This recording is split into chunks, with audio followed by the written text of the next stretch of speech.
जैसे अयोध्या में राजा दशरथ के पुत्र भगवान राम के जन्म भई रहे, बधाई बाजा रहे। आज वैसे ही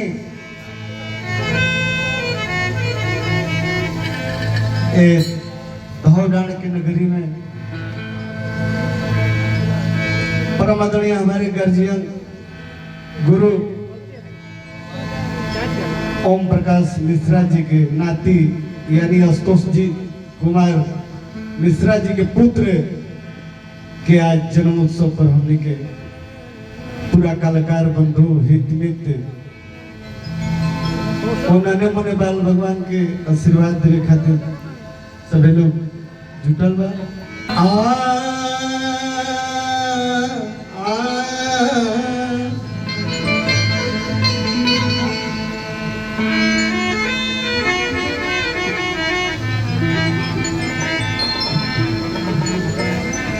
जहाँ दया तहाँ धर्म है, जहाँ लोभ तहाँ पाप,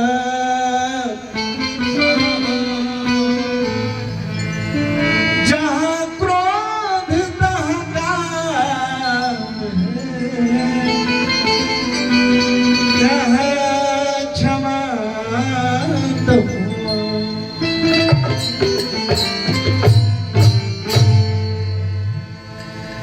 प्रेम राजा हो प्रेम रानी हो, प्रेम का इतिहास के कहानी है।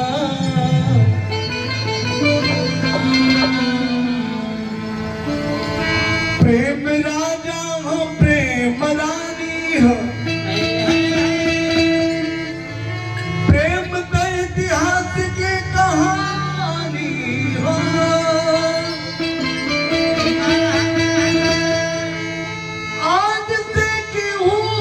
परिभाषा न बताऊं उनकी, प्रेम तो गंगा जी के पास।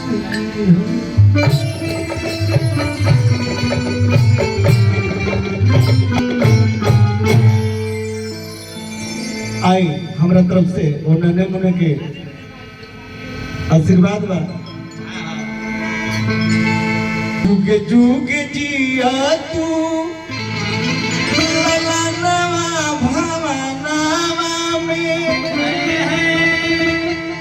भागे जागल हो, जुगे जुगे जिया तू लला नवा भवनवा में भागे जागल हो। ललना हुई फूलवा के दीपक मनवा में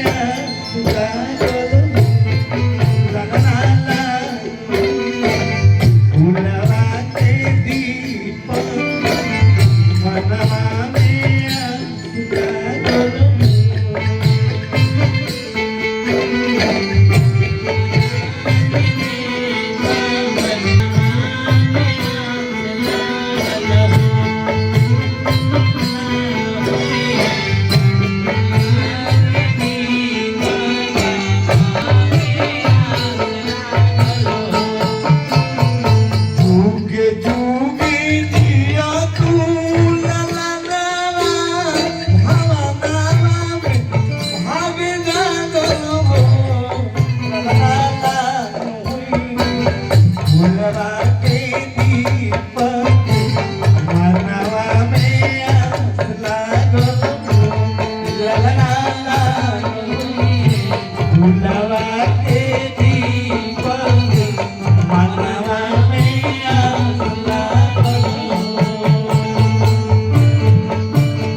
आज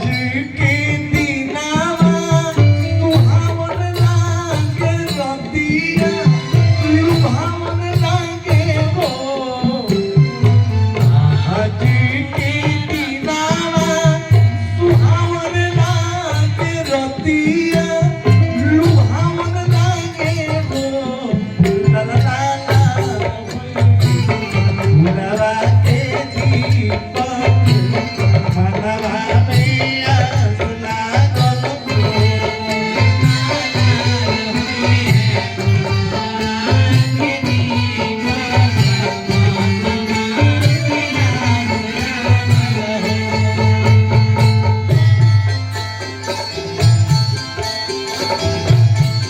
बहुत बढ़िया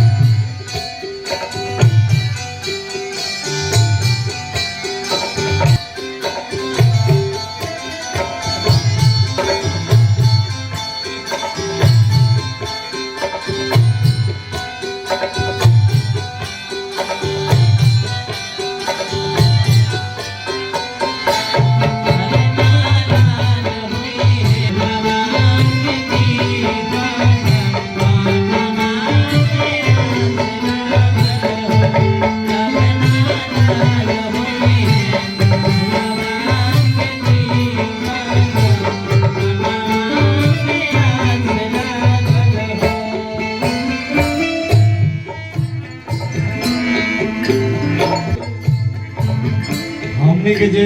पारी देता अध्यक्षता करता परम आदरणीय हमारे श्री गोविंद मिश्रा जी आज यहाँ के बहुत बढ़िया भेटल हुई नाची नाची गावेली मोहिनिया तब हरिया बजावेली हो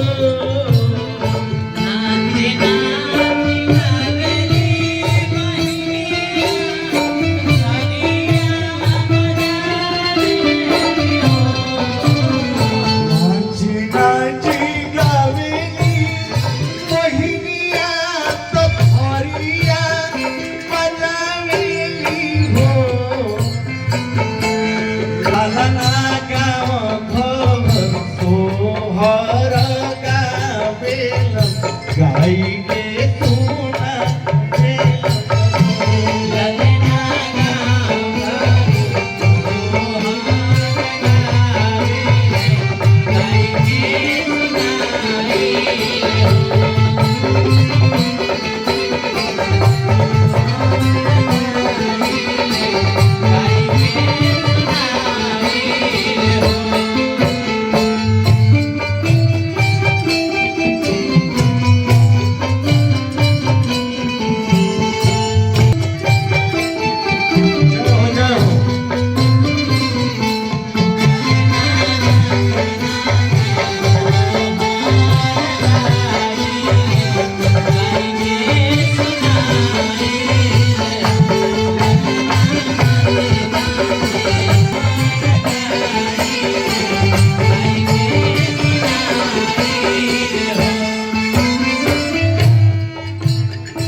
नाची गावेली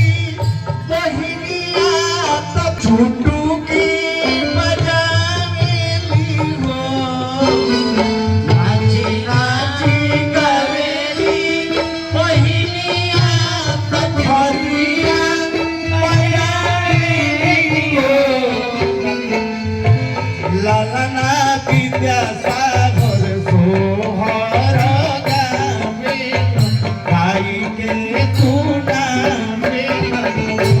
लालना विद्यासागर सोहर गावे गाई के तू नामे